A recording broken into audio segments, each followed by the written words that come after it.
So I have to decide, how thick do I need this piece of wood? So look what's going to happen. Basically my instrument is something like this. So I need to get this side view. So a lot of instruments have the neck and then another piece of wood on top of it, which is called the fretboard. Now the reason for the fretboard is so that the strings can always sit above the surface of whatever you have right here. So if the neck touches this flush, and then the fretboard will sit on top of it, you're assured the strings will shoot off over the fretboard. First of all, I know that the thickness here for this instrument is never usually more than, we'll say 7/8 of an inch. And this is totally to taste. You know, some people have big hands and they want it big. I know that if my overall thickness, up here is 7/8 of an inch. So that puts me right here at the nut. So that's the nut right there, nut. 7/8 of an inch.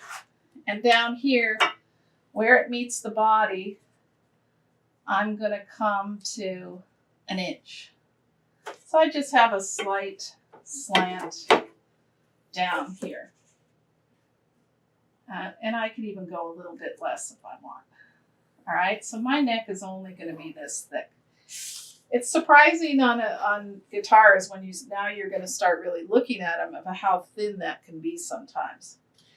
So now I know this is the edge of the body right here. So I'm actually going to want to make some kind of a little curve so that I have some mass here that's going to go into the body. And that can just be a piece that's glued on. If I have a piece that's solid, I could start with a solid piece. But since we're using scraps, we might want to start with not as thick a piece. Now, I'm also going to need a fretboard. So within this full 7/8 and 1 inch, I need a fretboard. And that's usually somewhere around 3/16 or 1/4 of an inch or something like that. Really, it's pretty open, but probably not less than 3/16. So that's the fretboard that's going to be over the top of the instrument. And here is where it's going to go. So the fretboard is going to go over the top of the instrument. This is the body right here. Maybe the body, we already know the body's 2 1/4, so I can just put that in. So the body goes 1 2 1/4 to here. So I know my body is going to go somewhere in here. So my heel here, I can bring it all the way down to here if I want, or it could stop in here, and you can make that any shape you want. Now down here, I know that I want a little bit of a slant. And what I usually do is, if I continued this line, or we'll just say I went 1 inch. If you had a block that was roughly 1 inch here for your headstock, something like this, piece of wood. This headstock from the side is always a 1/2 inch.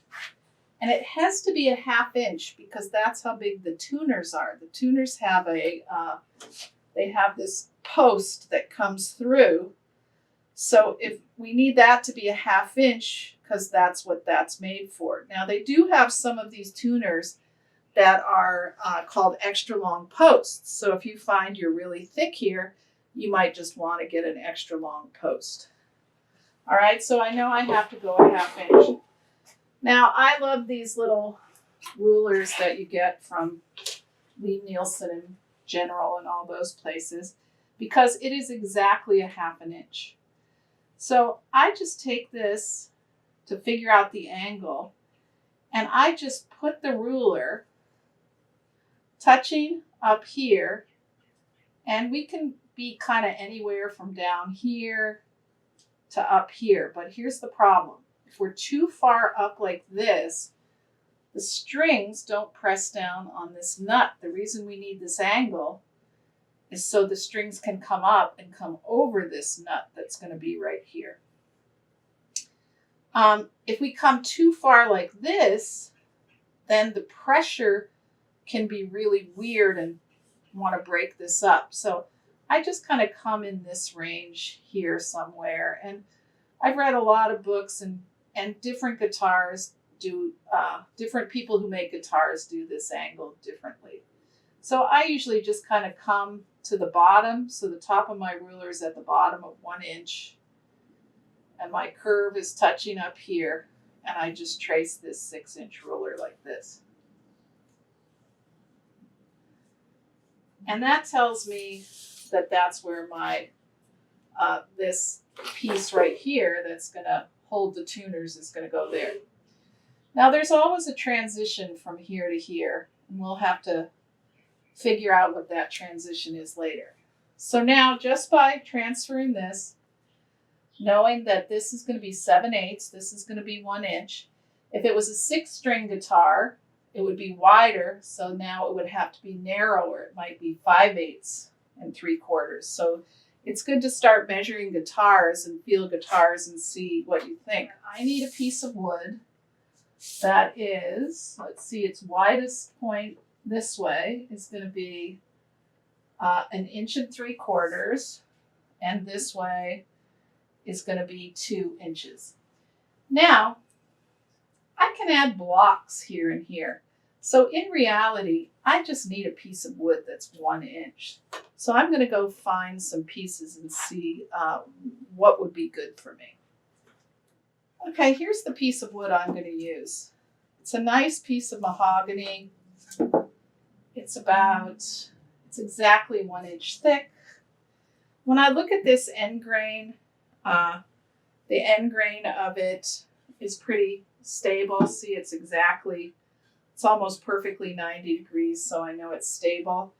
And I look this way, and I don't know if you can see this on the camera, but I'm following the grain, and the grain of this is going like this. So it's really straight right here, and then it goes down like this.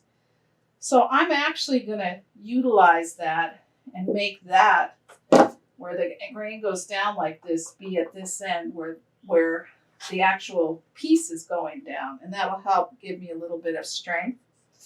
I know my piece needs to come here because it's going to have a tenon, and then down here I could cut it right here. Now we're going to turn this on the lathe, so I'm just going to give myself a little bit of extra. I'm going to go cut this, and the other thing I know I'm going to do is I know the width of my instrument is 1.5 inches, so I'm going to go rip this to 1.5 inches, and then I'm going to have to build blocks up at both ends. And really, the reason I need to do that is eventually I need it to carve away and make a tenon. But right now I'm going to glue blocks on because I need points here to put on the lathe eventually. So I'm going to go find some blocks that will fit this, and I'm going to glue them on. So I just put a little till I see this squeeze out. If I feel like I have movement, then I need to come back and just kind of make sure that the clamp is parallel to the piece. And just tighten it a little bit. Again, just resting the clamp here, it leaves your hands free. And then I can come back here and just move these pieces.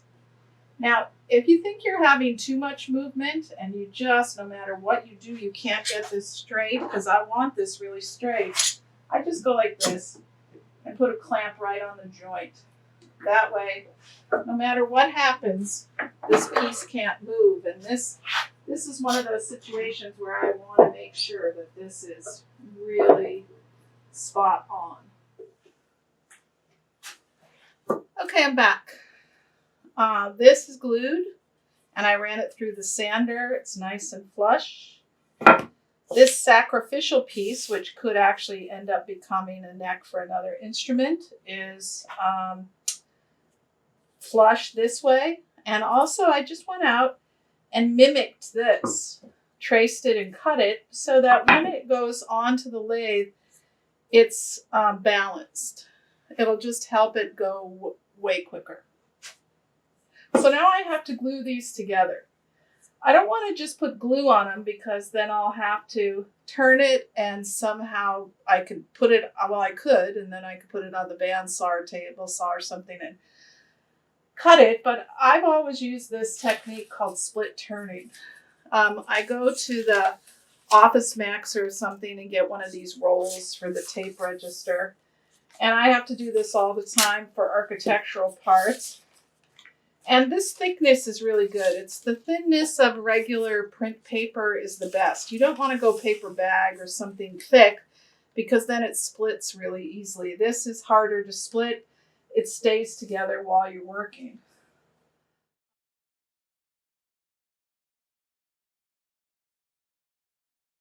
So I'm going to go like this.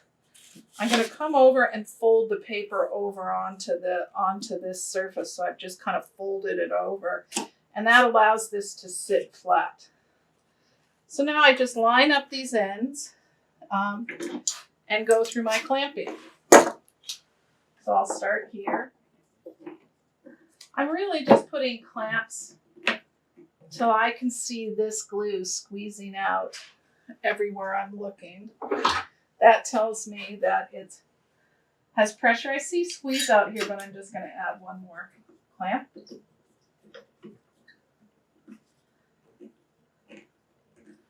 Okay, so this just has to sit overnight, and tomorrow, when I know it's dried for at least 12 hours, I'll come back, we'll mark this up, put it on the lathe, and turn it into a neck.